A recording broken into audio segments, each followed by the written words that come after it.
আসসালামু আলাইকুম রহমতুল্লাহি ওবরকাতুহু। সম্মানিত দর্শক, বিএনপির মহাসচিব মির্জা ফখরুল ইসলাম আলমগীর লন্ডন গিয়েছেন জনাব তারেক রহমান সাহেবের সঙ্গে দেখা করার জন্য, বৈঠক করার জন্য, এবং তিনি সেখানে 10 থেকে 12 দিন থাকবেন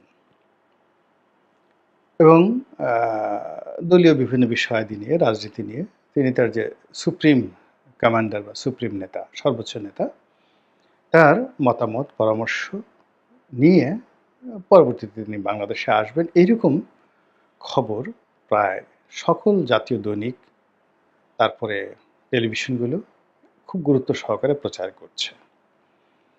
এবং বাংলাদেশের যে এখন সাম্প্রতিক অবস্থা, এখানে সমস্যাগুলোর কথা আগে একবার চিন্তা করুন। প্রথম সমস্যা হলো যে বিএনপির সঙ্গে জামাতের যে সম্পর্ক, এই সম্পর্কটি এখন একেবারে তলানিতে, ক্ষেত্র বিশেষে শত্রুতার পর্যায়ে চলে গিয়েছে। দ্বিতীয়ত, ক্যাম্পাসগুলোতে মানে বিএনপির যে মূল শক্তি বলা হয় ছাত্রদলকে, তো দীর্ঘদিন ধরে ক্যাম্পাসগুলোতে তারা ঢুকতে পারছিল না। কোথাও সাধারণ ছাত্ররা, কোথাও শিবিরের নেতাকর্মীরা সেখানে তারা তাদের অবস্থান বহাল রেখেছিল। কিন্তু হাল আমলে দেখা গিয়েছে প্রায় সবগুলো শিক্ষা প্রতিষ্ঠানে ছাত্রদল তাদের কর্তৃত্ব প্রতিষ্ঠা করে ফেলেছে। এবং এই কর্তৃত্ব প্রতিষ্ঠা করার কারণে সমন্বয়ক যারা আছেন তাদের মধ্যে এক ধরনের হতাশা দেখা দিয়েছে, শিবিরের মধ্যে হতাশা দেখা দিয়েছে। এবং এই যে শিবির এবং সমন্বয়ক এবং নেপথ্যে ছাত্রলীগ আর ছাত্রদল, এটি নিয়ে শিক্ষাঙ্গনে যে কোনো সময়ে যে কোনো অপ্রীতিকর ঘটনা ঘটতে পারে, এরকম একটা আশঙ্কা রয়ে গেছে। এরপর যেটা দেখা যাচ্ছে সেটা হলো রাজপথের ছোট ছোট দলগুলো একেবারে অনুল্লেখ্য। যেমন দেখা গেল আওয়ামী লীগের 14 দল, বিএনপির 19 দল বা 20 দল। তো এরকম 20 দলের মধ্যে, 19 দলের মধ্যে সব মিলিয়ে যদি আপনি বাংলাদেশে 50 থেকে 60টি দলের নাম বলেন আপনি, যারা জোট করেছে, এর সাথে সাথে তো প্রায় 100টার মতো দল ছিল। তা আপনি কয়জনকে চেনেন? আপনি ধরুন বিএনপি, আওয়ামী লীগ, জামাত, জাতীয় পার্টি, সিপিবি, বাসদ, জাসদ, গণ অধিকার পরিষদ, ওয়ার্কার্স পার্টি, এরকম কতগুলো, সর্বোচ্চ 15টি দলের নাম আপনি বলতে পারবেন। আর বাকিগুলো হলো সেই এমন দল, সেই দলের নেতাদেরকে আমরা চিনি না, আর দলের নামও আমরা পত্রপত্রিকা আসলে ওইভাবে পড়ি না। কিন্তু এই সময়টিতে দেখা গেল এরকম ছোট ছোট দলগুলোকে নিয়ে বহু পক্ষ খেলছে। মানে যারা কিংস পার্টি করতে চাচ্ছে তারাও এরকম ছোট ছোট দল তৈরি করছে, এদেরকে টানাটানি করছে। ফলে এই সকল দলের নেতাদের চেহারায় যাকে বলে একটা লালিত্য দেখা যাচ্ছে। অনেকের পাঞ্জাবি বড় হয়ে যাচ্ছে, পাজামা ঢোলা হয়ে যাচ্ছে, অনেকে নতুন গাড়ি কিনে ফেলেছে। মানে একটা হৈ হৈ রই রই রমরমে একটা অবস্থা এই রাজনৈতিক অঙ্গনে চলছে। তো একই সঙ্গে কিংস পার্টি ছাড়াও বিএনপি বলেন, জাতীয় পার্টি, জামাত, তারাও কিন্তু এই সমস্ত ছোট ছোট দলকে নিজেদের দিকে টানছে। অনেক বড় বড় জাতীয় নেতা এই সমস্ত খুচরা পার্টিকে তাদের বাসায় দাওয়াত করে পোলাও, কুরমা, কালিয়া কোপ্তা খাওয়ানোর পাশাপাশি আবার হাতে কিছু টাকাও গুঁজে দিচ্ছেন। তো আবার সেই বিএনপির মতো একটা বড় দল, তাদেরকেও দেখা যাচ্ছে এরকম অনেক খুচরা পার্টির সঙ্গে দেন দরবার করতে হচ্ছে পরিস্থিতির কারণে। এবং এই কাজগুলো কখনো কখনো আমরা দলের শীর্ষ অনেক নেতাকে দেখি, আবার মাঝে মধ্যে শুনি যে স্বয়ং তারেক রহমান সাহেব এই সমস্ত যারা ছোট ছোট দল, অনেকের সাথে কথা বলেন। বিশেষ করে যখন দেখা গেল যে এই নির্বাচনের মানে এই যে বিপ্লব, সেই বিপ্লবের মাস্টার মাইন্ডকে, এগুলো নিয়ে যখন তর্ক বিতর্ক হলো, তখন রাজপথের অনেক কর্মী, যারা রাজপথে পরিচিত কিন্তু রাজনৈতিকভাবে অতটা উল্লেখ নয়, এরা নিজেরা নিজেরা মারামারি করে। তারপর একেবারে বলতে গেলেই অনুল্লেখ্য ছাত্রনেতা বা ছাত্রকর্মী যাই বলেন না কেন, মানে এই রাজনীতি একটা ক্লাসের মধ্যে পড়ে না। আপনি মন্ত্রী বলেন, এমপি বলেন, পলিটিশিয়ান বলেন, এগুলো হয় না। এদের দেখলেই কেমন যেন লাগে। তো এদের কেউ কেউ বলল যে তার সঙ্গে তারেক রহমান সাহেবের সরাসরি কথা হয়েছে, তারেক রহমান সাহেব তাকে নির্দেশ দিয়েছেন, তারেক রহমান সাহেব এই কাজ করেছেন, এই তার কথা মতো আমরা এটা করেছি ওটা করেছি।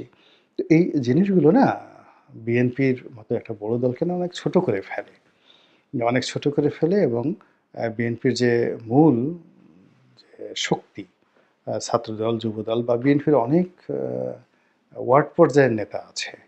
তো ওয়ার্ড পর্যায়ের বিএনপির নেতা বা যুবদলের নেতা, ছাত্রদলের নেতা, যাদের সামনে অনেকে বসতে পারেন না, তো যারা বসতে পারেন না, কথা বলতে পারেন না, তারা এসে যদি বলেন যে আমি অমুকের সাথে কথা বলেছি, অমুকের সাথে কথা বলেছি, তারপর এটা ওটা ওটা, এই জিনিসগুলো বিএনপির মধ্যে ইতিমধ্যে গত ১০০ দিনে অনেক বিশৃঙ্খলা তৈরি করে ফেলেছে।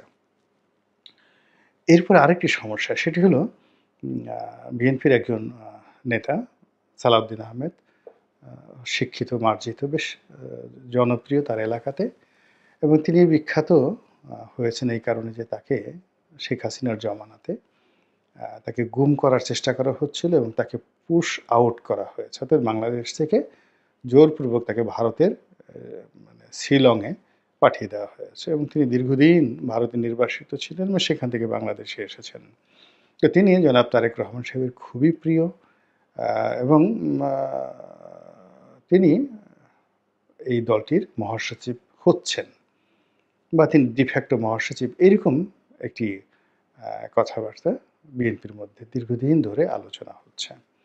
আবার অন্যদিকে মির্জা ফখরুল ইসলাম আলমগীর, আমি জানি যে প্রায় ৪-৫ বছর ধরেই তিনি মানসিকভাবে ঠিক এই মহাসচিবের পদে থাকা, কন্টিনিউ করা, এই জিনিসগুলো তিনি মেনে নিতে পারছেন না। তিনি অনেকবার একান্ত আপনজনদের কাছে বলেছেন, আমি আর পারছি না, আমি ছেড়ে দেব, আপনারা আসেন, আপনারা নেন, ইত্যাদি বিভিন্ন কথাবার্তা তিনি বলেছেন।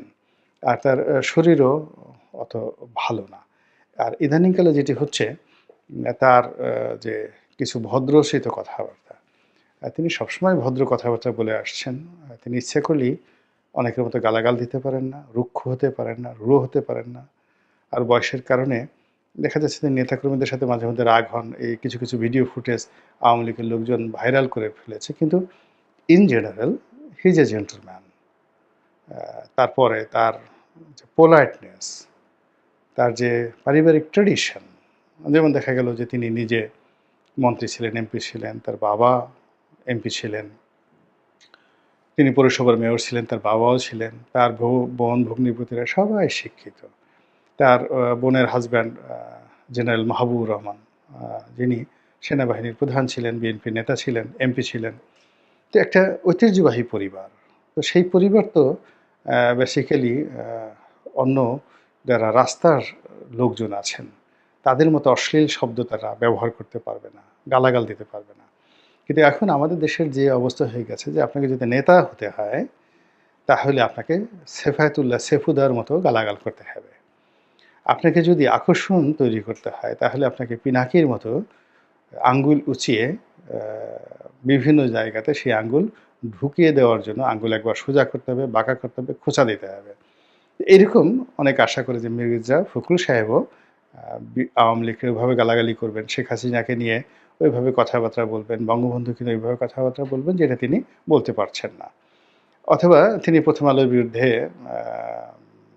ইলিয়াসের ভাষায় কথা বলবেন, তো বলতে তিনি পারছেন না। না পারার কারণে এই আমাদের এই যে অভদ্র সমাজ, এই অভদ্র সমাজ, সেই অভদ্র সমাজের অভদ্র লোকগুলো এই ভদ্র লোকটিকে তাদের পর্যায়ে নামিয়ে আনার জন্য, তাকে হতোদ্যম করার জন্য, তার কাপড় চোপড় খুলে ফেলার জন্য, তাকে উলঙ্গ করে ফেলার জন্য যে আমাদের সাথে আসো, আমাদের মতো উন্মাদ হও, আমাদের মতো পাগল হও, আমাদের মতো অশ্লীল হও, আমাদের মতো অশ্রাব্য হও, আমাদের মতো অসৎ হও, আমাদের মতো অশিক্ষিত হও।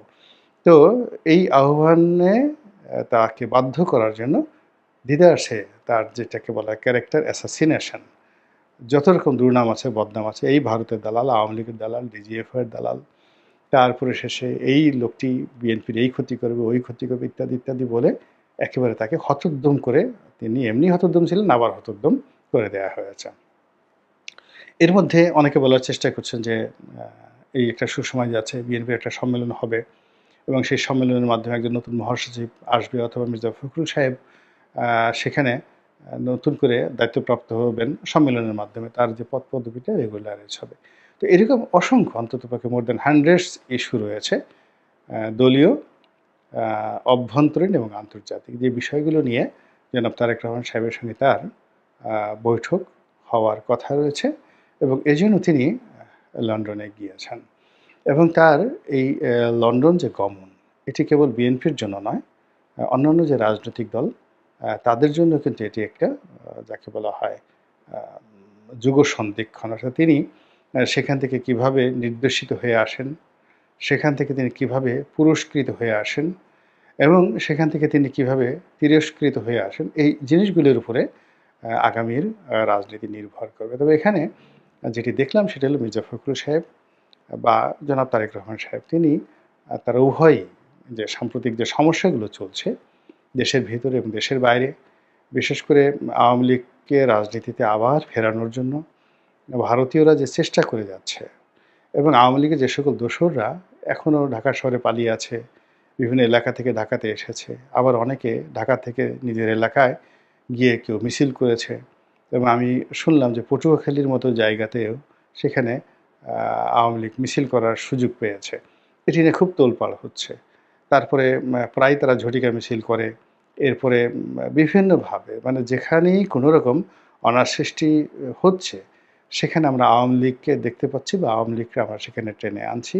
আবার আওয়ামী লীগের পিছনে ইসকনকে টেনে আনছি, হিন্দুদেরকে টেনে আনছি, ভারতকে টেনে আনছি, মানে ক্রমশ আওয়ামী লীগের দল আমরা নিজেরাই ভারী করে ফেলছি।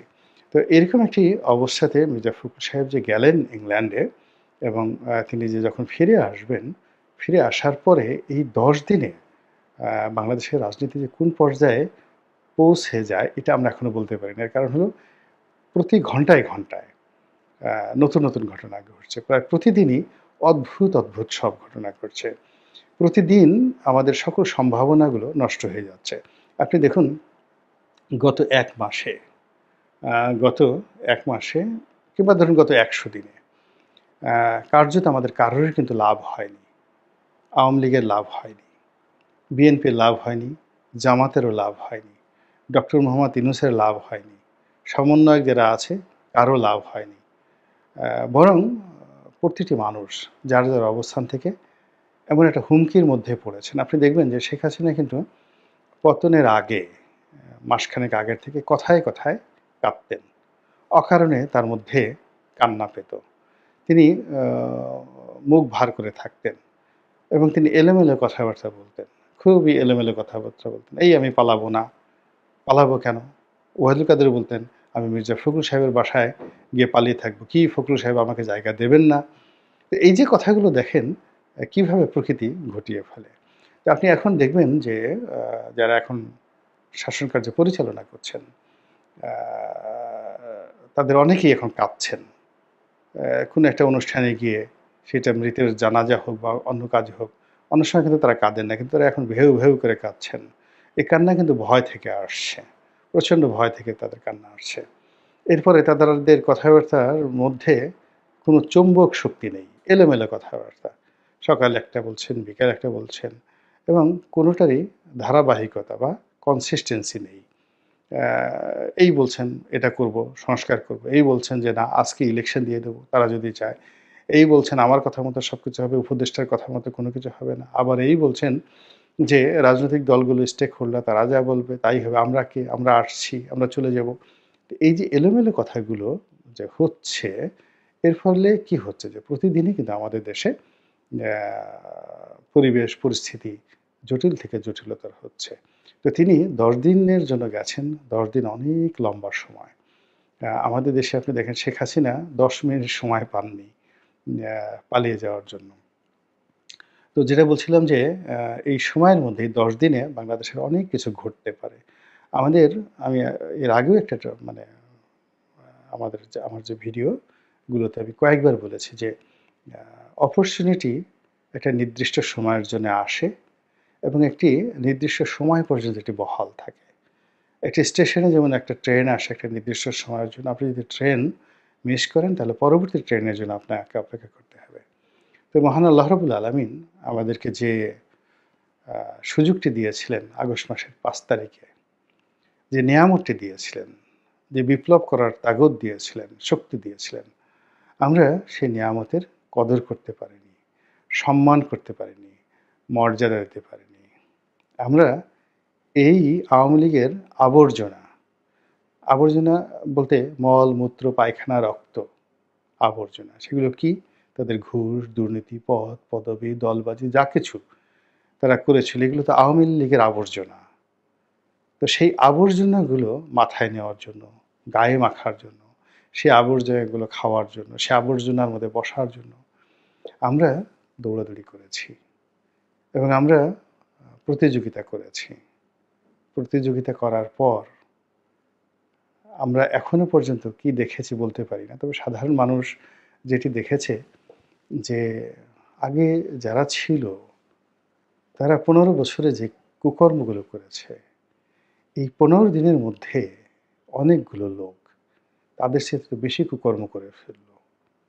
তো তারা এত দ্রুত এই কুকর্মগুলো করলো, আগামীতে যদি তারা ১৫ বছর সময় পায়, তাহলে তো আমাদের পিঠের চামড়া থাকবে না। তাহলে মানুষ কি করছে? তাদেরকে আর বিশ্বাস করতে পারছে না। এর ফলে কি হলো যে অনেকের দেখবেন আমাদের বড়, বড় নেতা যারা আছে, তারা তো এই জিনিসগুলো বুঝতে পারেন। বুঝতে পারার কারণে তারা এখন এলোমেলো কথাবার্তা বলছেন। সবাই এলোমেলো কথাবার্তা বলছেন এবং তাদের সেই এলোমেলো কথাবার্তার কারণেই সবকিছু এলোমেলো হয়ে যাচ্ছে। তো বিএনপির জন্য সুযোগ ছিল, জামাতের জন্য ছিল, আরও অনেকের জন্য ছিল। ডক্টর মোহাম্মদ ইউনূসের জন্য ছিল। কিন্তু এখন এমন একটা জায়গাতে আমরা এসে দাঁড়িয়েছি। এখান থেকে সম্ভাবনার পথে এগুনো বা এই বর্তমান পরিস্থিতিটিকে ইতিবাচক পরিস্থিতিতে রূপান্তরিত করা, মানুষের মনে আশা জাগানো এবং যে বর্জ্য, আওয়ামী বর্জ্যে আমাদের শরীর আমরা কলঙ্কিত করেছি, মনকে কলঙ্কিত করেছি, লিপ্সাকে কলঙ্কিত করেছি, জিহ্বাকে কলঙ্কিত করেছি, সেখানে পুত পবিত্রতা আনাটা অসম্ভব ব্যাপার। তাহলে কি হবে? শেখ হাসিনার যা হয়েছে তাই হবে, অর্থাৎ শেখ হাসিনা এবং আওয়ামী লীগের লোকজন এই কুকর্ম করতে, করতে এমন একটা জায়গাতে ছিলেন যে তাদের তওবা করার আর কোনো সুযোগ ছিল না। ফিরে আসার কোনো সুযোগ ছিল না, তাদেরকে পরিণতি ভোগ করতে হয়েছে। আওয়ামী লীগের ১৫ বছরের যে কুকর্ম, সেই কুকর্মের যে সাগর, সেই সাগর যারা ১৫ দিনের মধ্যে শুকিয়ে ফেলেছেন, তছনছ করে ফেলেছেন, সাগর চুরি করে ফেলেছেন, তাদেরকেও কিন্তু পরিণতি ভোগ করতে হবে আগে। আল্লাহ আমাদের সবাইকে হেদায়েত দান করুন এবং হেফাজত করুন। আসসালামু আলাইকুম ওয়া রাহমাতুল্লাহি ওয়া বারাকাতুহু।